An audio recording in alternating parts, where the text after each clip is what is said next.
akhirnya berubah menjadi objek pemeriksaan eviden yang tadi menjadi fisik 3 dimensi, secara fisik berubah menjadi elektronik.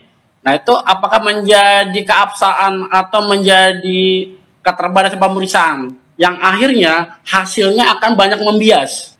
Dia harus disentuh, dia harus diraba, dia harus dilihat. Perpustakaan Fakultas Kehutanan UGM menyentuh, meraba skripsi Joko Widodo, terus saya foto, baru saya analisa juga dan confirm dengan pengamatan saya secara frame demi frame dari konversi tersebut. Jadi jangan sembarangan ya, nggak ada ijazah yang saya tanya, ijazah bukan asli apa fotokopi ijazahnya. Jadi ini pure science ya, untuk membuktikan kepalsuan skripsi dan juga kepalsuan ijazah.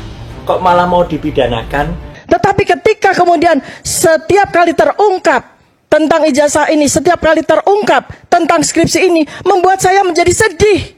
Itu loh ijazah dari yang ditujukan Dr. Siti Asli apa fotokopi? Udah clear. Patternnya sama, Times New Roman. Fotonya juga sama. Ayo terus. Bentar. Ayo.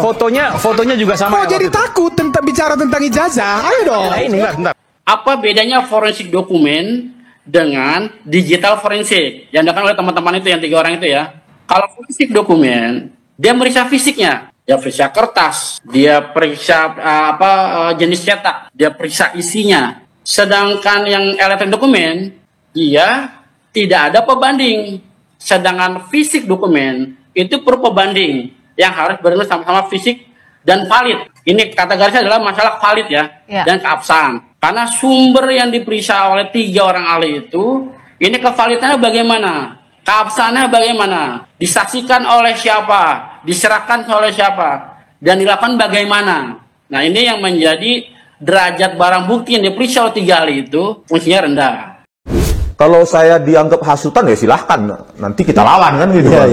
Ilmiah lawan dengan ilmiah. Akhirnya saya masukkan program namanya Ella. Kalau dia tidak pernah disentuh, tidak pernah diediting, tidak pernah kena retouching, masih terbaca ijazah gitu, masih terbaca. Sedangkan kalau gambar yang disebut-sebut ijazah ini dimasukkan, itu bentuknya kayak bercak-bercak kotoran burung. Kotor, bagian logonya kotor. Yang juga kita ingatkan waktu awal ada kasus ini mencuat, dikatakan bahwa fontnya berbeda, jenisnya, lalu juga bentuknya berbeda dan sebagainya, hal teknis dalam ijazah, itu bisakah jadi bagian yang dipermasalahkan dan bagian yang legal untuk forensik dokumen? Font Times New Roman itu memang diciptakan di tahun 1931, tapi baru dipakai dalam operating system ini tuh di tahun 1992. Itu ada sejumlah karakter yang sangat spesial khusus untuk Times New Roman. Fotokopi, tindakan karbon, scan dan PDF itu tidak bisa diforensik. Karena apa?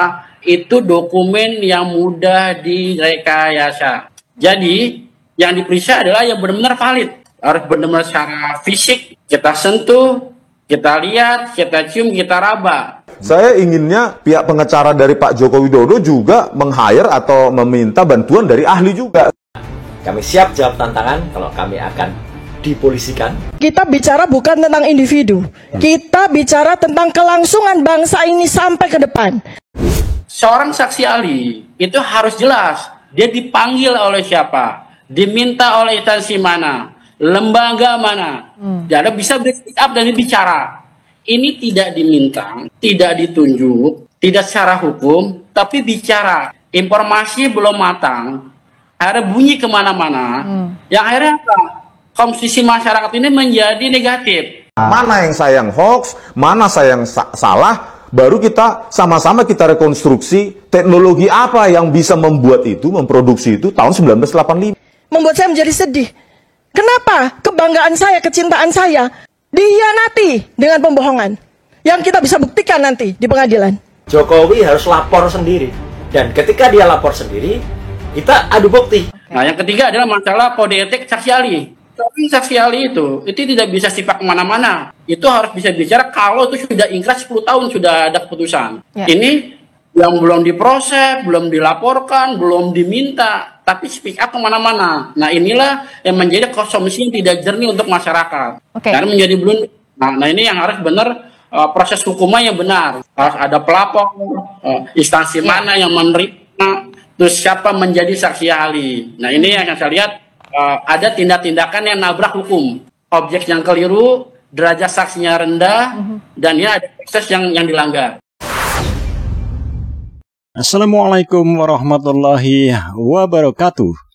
Jumpa lagi dengan channel Nafas Pembaharuan. Para sahabat sekalian, trio penebar fitnah ijazah palsu Jokowi nampaknya makin hari makin terpojok dan makin ketakutan.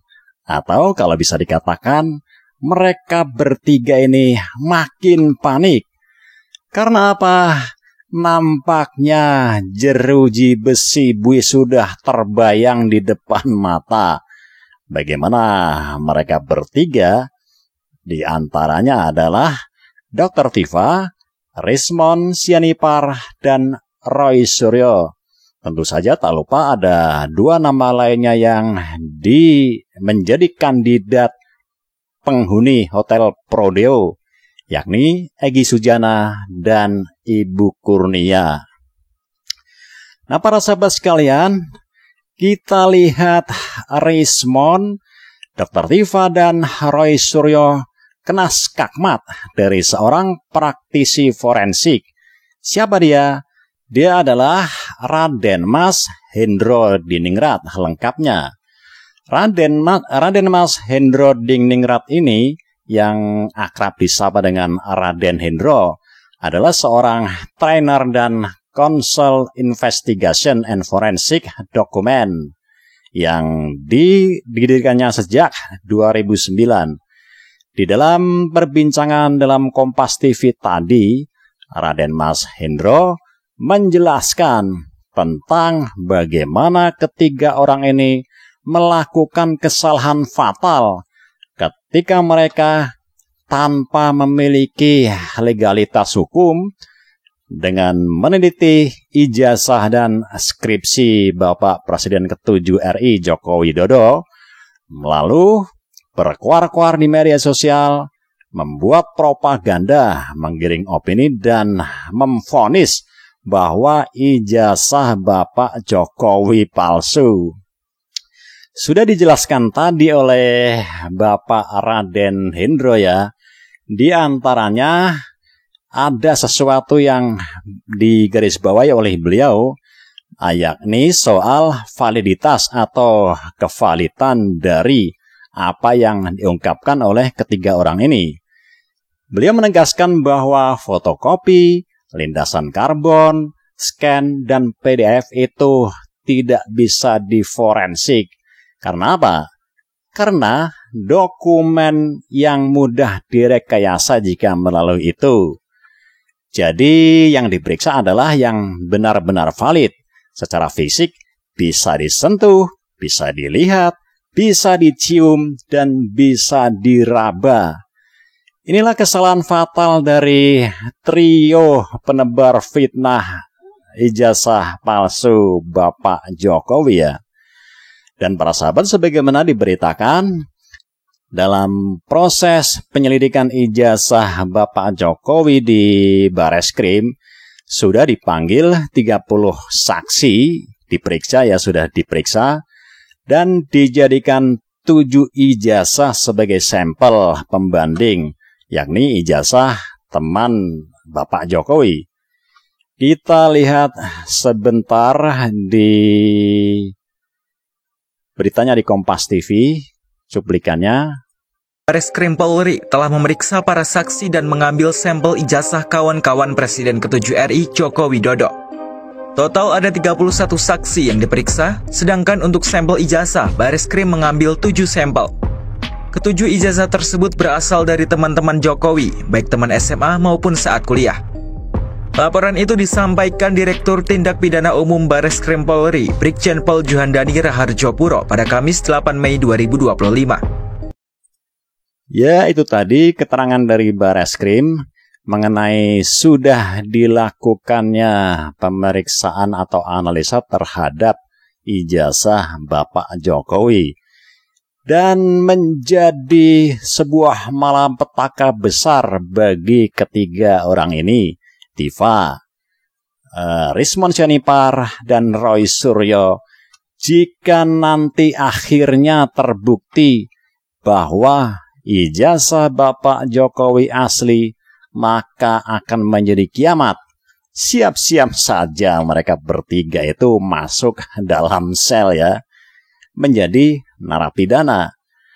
Kalau Roy Suryo dan Egy Sujana, ya dua orang yang dilaporkan lainnya, itu memang sudah pengalaman masuk penjara. Tetapi buat Tifa dan Rismon, sepertinya mereka tidak akan pernah membayangkan bahwa apa yang mereka lakukan selama ini bisa mengantarkan mereka ke dalam jeruji penjara. Ini di luar dugaan, karena mungkin mereka sebelumnya meyakini Bapak Jokowi tidak bakalan akan melaporkan. Ya, karena kita semua hafal betul, beliau mantan presiden kita itu orang-orang yang benar-benar penyabar, dan selama ini meskipun badai fitnah, hujatan, cacian makian dan fitnah dialamatkan kepada beliau, beliau tidak pernah membalas. Beliau hanya membiarkan, dan baru kali ini beliau bertindak. Inilah yang di luar dugaan. Ya, di luar dugaan para penebar fitnah, termasuk 3 orang ini. Apalagi Dr. Tifa ya. Sebenarnya dia sudah sejak lama melontarkan berbagai, bukan kritikan ya, tetapi cenderung kepada nyinyiran, cacian, makian, hujatan, sampai fitnah. Dan seperti kita tahu, Rismon Sianipar mendapatkan pukulan telak dari seorang ahli forensik digital, Joshua Sinambela, yang membongkar terang-terangan ijazah Rismon Sianipar yang katanya adalah lulusan Yamaguchi University, bahwa ternyata setelah dikonfirmasi, ya beliau tanyakan melalui email, dikonfirmasi bahwa Yamaguchi University tidak pernah menerbitkan ijazah Rismon Sianipar. Ini adalah pukulan telak bagi para penebar fitnah Jokowi, khususnya 5 orang yang sudah resmi dipolisikan oleh Bapak Jokowi. Tentu saja Tifa yang mengklaim sebagai seorang dokter ya, membela mati-matian, karena ini adalah pertaruhan dia juga. Kalau Rismon ternyata itu terbukti ijazahnya S2 dan S3-nya palsu, maka itu adalah pukulan telak yang semakin melicinkan jalan untuk menuju pintu penjara. Oleh karena itu, Dr. Tifa ini serta-merta melakukan pembelaan terhadap Rismon dengan melontarkan cuitan di akun X ya. Kita lihat, berkunjung ke akun X dari Dr. Tifa. Nah, ini adalah akun dari Dr. Tifa yang mencuitkan pembelaan tentang Dr. Rismon Sianipar yang dibilang oleh Joshua Sinambela adalah ijazahnya palsu. Nilai akademik Dr. Rismon Haseholan Sianipar ketika belajar di Yamaguchi University, Japan, mengerikan. Buzzer-buzzer IQ 58 nggak bakal paham ini. Ya termasuk saya ya, mungkin yang dimaksud buzzer-buzzer IQ 58 ya.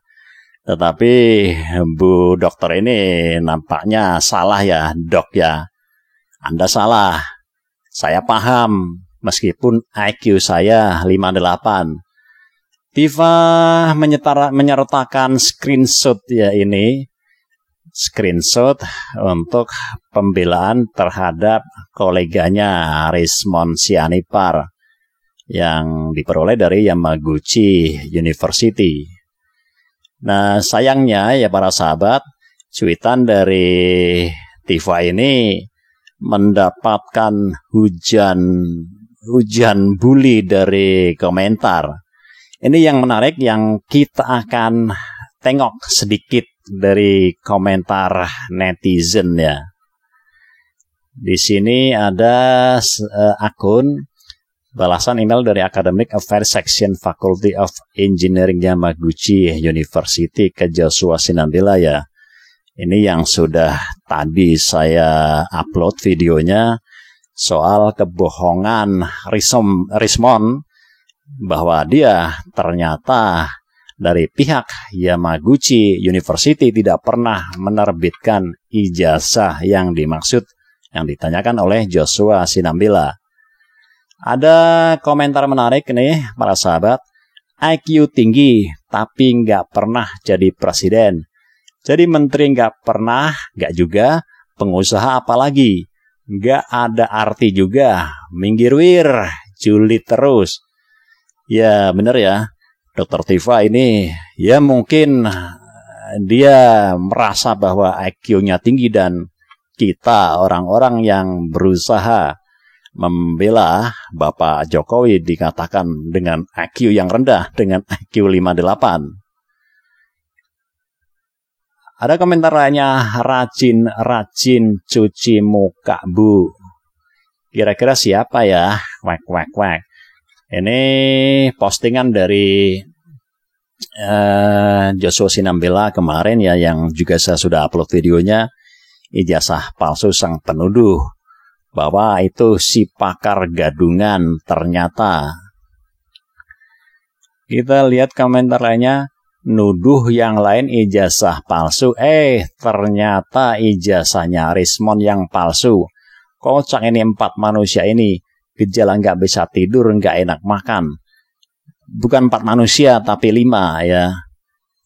Rismon, Roy Suryo, Tifa, Egy Sujana dan Kurnia. Itu sesuai dengan laporan polisi yang diajukan oleh Bapak Jokowi lewat kuasa hukumnya kemarin ya. Nilai akademik lu juga tunjukin, jangan cuma orang lain yang lu post. Bener juga ya ini. Jangan cuma menunjukkan nilai akademik Rismon ya. Boleh kita pingin lihat bagaimana kalau dokter ini nunjukin nilai akademiknya apakah tinggi sebagaimana yang dia bangga-banggakan sehingga menghina kita sebagai para buzzer IQ 58. Berapa sebenarnya IQ dari Dr. Tifa ini? Sudah dikirim surat sama Universitas Jepang tuh, dan konfirmasi pengacara dodol tidak terdaftar. Kayak Anda Tifa ngaku dokter tapi universitasnya umumkan status tidak pernah keluarin ijazah buat Anda. Ya ini mirip dengan Rismon ya. Dr. Tifa ini juga sempat dihebohkan beritanya di media bahwa universitas tempat kuliahnya tidak mengeluarkan ijazah dokter. Hanya saja kita tidak akan bahas ini ya. Tapi dia nggak bikin penelitian sebagai syarat skripsi. Jadi tidak berhak sadang gelar apapun. Jika sampai tulis gelar itu masuk penipuan dan bukan ahli. Sudah ada pengakuan dari Yamaguchi University bahwa tidak pernah terbitkan ijazah untuk Rismon. Kapan ya orang ini pakai baju kuning? Ya baju oranye ya mungkin ya. Rompi oranye sebagai tahanannya. Tunggu saja, kita bersabar dan tetap berdoa. Siapapun yang bersalah harus mendapatkan hukuman yang setimpal. Siapapun yang menebar fitnah apalagi kepada seorang mantan presiden, dia harus mendapatkan hukuman yang setimpal, kalau bisa yang berat ya. Ada komentar lainnya, IQ tinggi tapi boro-boro bisa mempekerjakan orang lain seperti pengusaha-pengusaha pada umumnya. Pintarnya hanya bisa memprovokasi dan mengadu domba pada orang awam. kaum bumi datar seperti pengangguran yang mengharapkan koin recehan. Komentar yang sangat pedas dan menohok. Tidak salah, karena memang dokter ini pinternya hanya memprovokasi dan mengadu domba. Dan itu sudah dilakukannya bertahun-tahun, terutama terhadap Bapak Jokowi. Bahkan semenjak beliau masih menjadi presiden ya, para sahabat.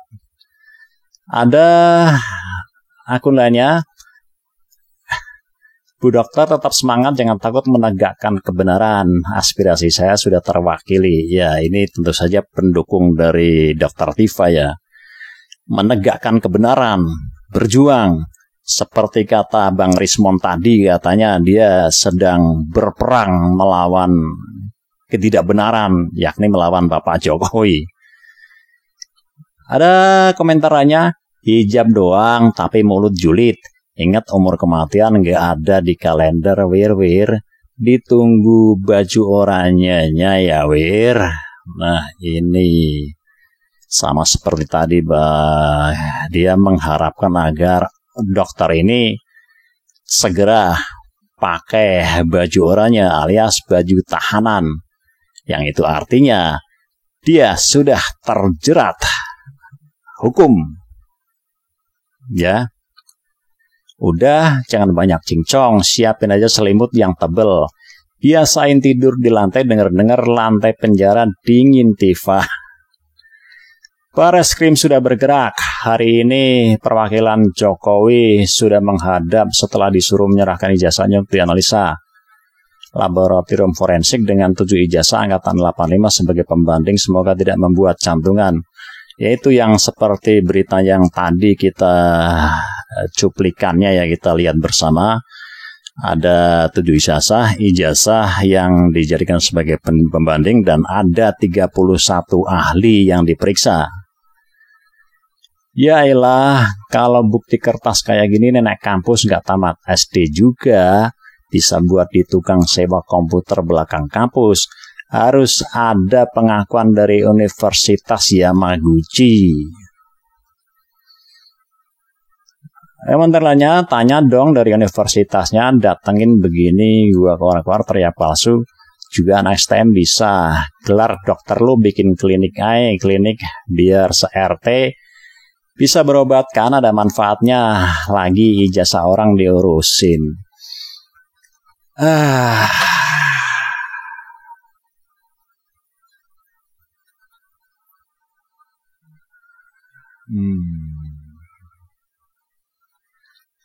Para sahabat, sepertinya komentar ini sudah ketebak terlalu banyak yang menghujat. Gimana ya? Dr. Tifa ini saya rasa seharusnya dia segera sadar ya. Tetapi sepertinya sulit karena kita lihat setelah dilaporkan oleh Bapak Jokowi pun dia justru semakin ngotot, atau memang karena sudah kadung kepalang basah ya, jadi nyebur saja sekalian. Oke para sahabat sekalian, kiranya sampai di sini dulu obrolan kita kali ini. Kita jumpa lagi di kesempatan berikutnya. Mudah-mudahan 5 orang ini, terutama trio provokator ini, segera mendapatkan kejelasan, segera mendapatkan hukuman yang setimpal, dan proses hukum segera berlanjut sehingga semua terang benderang. Siapa yang bersalah bakal menuai hukuman, karena kita adalah negara hukum, bukan negara barbar tanpa aturan. Wassalamualaikum warahmatullahi wabarakatuh.